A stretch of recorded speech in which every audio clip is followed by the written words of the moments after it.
When it comes to traveling, in my opinion, a big part of the experience is the culinary exploration and expanding of your horizons through the local food and national dishes of the country you're visiting. But that shouldn't mean just eating out. While I'm not a big fan of the term digital nomad, if that's what you identify yourself with, then maybe consider adding cooking to your list of skills, because eating out or ordering in can and will add up really quickly.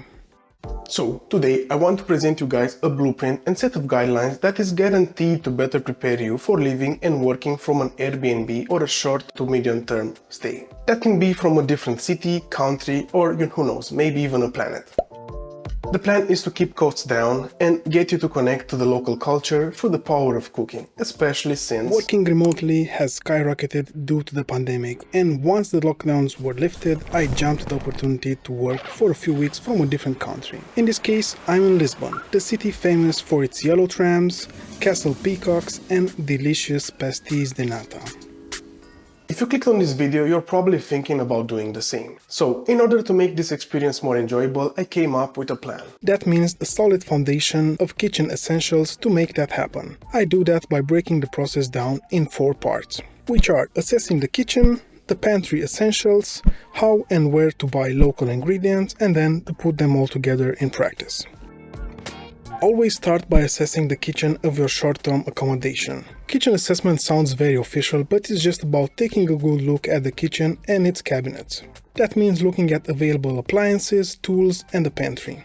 Based on these, you'll know what are your cooking possibilities, which will then influence your pantry and ingredients shopping list. To do that, I break it down into 4 categories, starting with appliances. This one is simple. See if you have an oven, a blender, a food processor. The basics that you'll need are a cooktop and maybe a microwave to make your life easier when reheating food. For example, at my Airbnb there is no blender or food processor, so I know that I won't be making any dish that would require them. But I do have an oven, which is probably the best ally for easy cooking. Most oven dishes take little prep time and don't need to be looked after once they're in the oven, especially if you're cooking for a large group of people. Next, I check the available cookware, and the basics needed are a 10-inch or 25 cm frying pan. Non-stick will probably be the most common that you'll find, as it's the most versatile. It's good for frying eggs, fish, or even steak. Then a 2-quart or 2-liter saucepan. This will come in handy when you need to make a sauce for pasta, boil liquids, heating soup, blanching veggies, or boiling eggs. Then an 8-quart or a 7.5-liter stock pot. While they're great for making soups or boiling larger quantities of water, they can also work decently for braising meats if you don't have any other alternative. With these 3, you'll be okay cooking most things. Some other nice to haves are a sauté pan for cooking larger quantities of food. This is a workhorse in most kitchens, but I won't expect most Airbnb kitchens to have it. Then a stainless steel or a cast iron pan. It will give you so much more cooking options, but again, not something I expect to see in this case. For bakeware, which if you don't have an oven or you're not a fan of baking, you can just skip. But if an oven exists, then you will already have the bare minimum of 2 full-size trays that usually come with it. A regular sheet pan and one with taller walls. These work really well for weeknight pizza, meat or vegetable roasting, which can be cooked in bulk and used in other dishes like pasta or some lunchtime omelets. Third category is measurement tools, which I hold of high importance in my home kitchen, but it's one that is most often missing completely from an Airbnb kitchen. The basics are a liquid measuring cup, spoons, and teaspoons. A digital scale would be ideal, but there's no way any Airbnb kitchen will have it. If you're serious about cooking and also plan being away for long enough, then consider bringing your own, as it will make your life so much easier. Lastly, you should review the cooking utensils. This means knives, spatulas, tongs, peelers, and so on. For knives, all you need is a chef's knife, a bread knife, and maybe a steak knife. Paring knife will make your prep work easier, but again, slim chance of finding one in a short-term rental kitchen. Then a spatula or tongs will make it easy for you to manipulate food that you'll be making. A grater is another often overlooked kitchen staple, but if you have it, it can be used for grating cheese and vegetables. With the utensils checked, it's time to review the pantry. This will depend on what you like to cook, how often and how long is your stay. But having a basic ingredients pantry list will reduce the time spent figuring out what to buy when you first arrive, and ensuring that you have the basic necessities like salt, oil, and so on. I made a pantry list of essentials to use just for this situation. Each item has a type and role as well as recommendation as to where it's best to buy it from. Let's take cheese for example. These you might usually buy from a grocery store, but when traveling it's better to try and get them from a market as you're bound to find better quality and lower price. Most of the times you can buy them by weight instead of a pre-packaged quantity that you're then forced to use up. That's why I have also added a column to the pantry list with recommendations as where it's best to buy it from. For example, here in Lisbon I found this amazing stall at the market that was specialized in selling spices by weight. So you can go to one of these and buy just the right amount of all the spices you think you'll need during your stay and not have to throw them out when you check out. You can find the pantry list in the accompanying article for this video that's going to be up on my website. And feel free to add your own suggestions in the comments below, as I'd like to improve this list as time goes. With the list made, it's time to split it based on where you need to shop at. I start by looking at the map, and based on where my Airbnb is located, I can plan a course of action. One thing to keep in mind is the operating hours of markets and local grocery stores. The last thing you want is to pull up at the market and find out that it's closed or it hasn't even been open that day.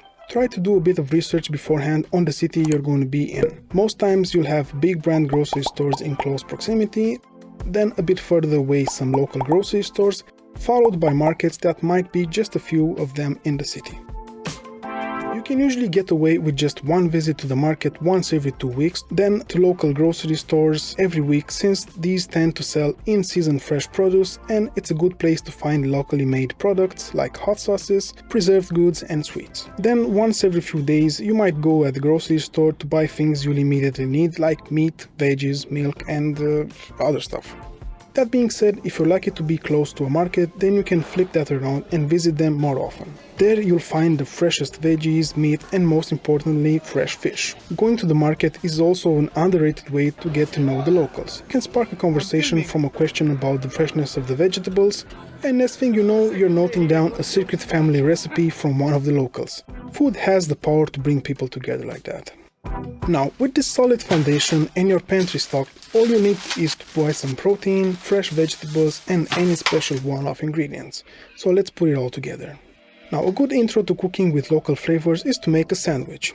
It may sound too basic, but it's actually perfect because it can combine protein, cheese, bread, veggies and even some flavor boosters like hot sauces. And for each of these, each country and region you'll visit will have some local staples that you can experiment with. And that's exactly what I did. I started with these buns that are usually used for the bifana sandwich in Lisbon.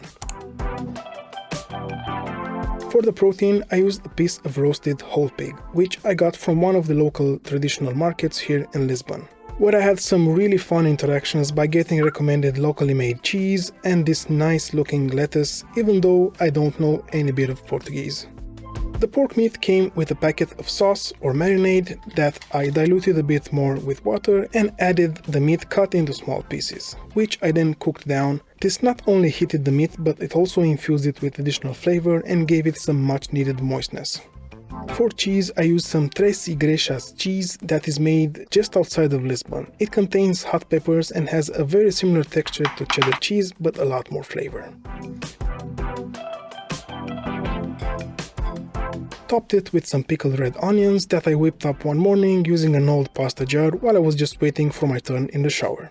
I have a separate recipe for it, so I'll leave a link in the description below. To balance this, I made a simple salad using red leaf lettuce, cherry tomatoes and a dressing sauce consisting of mayo, piri piri sauce, a tablespoon of that onion pickle juice,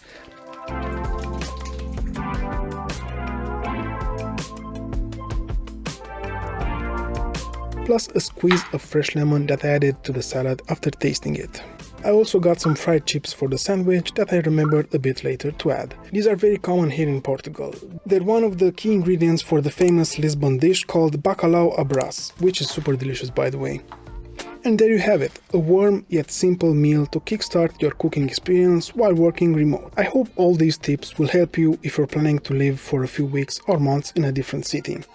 Feel free to comment with any other tips or ideas you have on this topic, as I'd like to improve this process, and who knows, if this video does well, maybe I'll revisit this again in the future.